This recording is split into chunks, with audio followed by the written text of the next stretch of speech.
সুন্দর সুন্দর বাড়ি ঘর থেকে টেনে টেনে আমাদেরকে নেমে নিয়ে আসবে।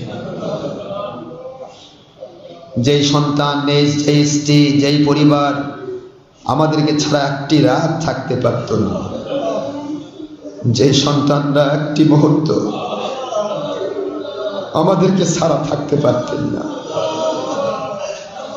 ওই সন্তানদেরকে ফেলে দিয়ে আমাদেরকে টেনে টেনে আমাদের ঘর থেকে বের করা হবে।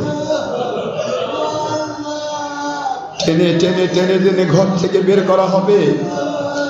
জীবনের শেষ গোসল সারিয়ে দেওয়া হবে। জীবনে কত গোসল করেছি নিজে নিজে, কত গোসল করেছি ঝর্ণার পানিতে, কত গোসল করেছি নদীতে, পুকুরে, কত গোসল করেছি, কিন্তু আজকের গোসল আমি নিজে করতে পারবো না। আজকের গোসল আমাকে শয়ে শয়ে যেন কেমন ভাবে গোসল করে দিচ্ছে।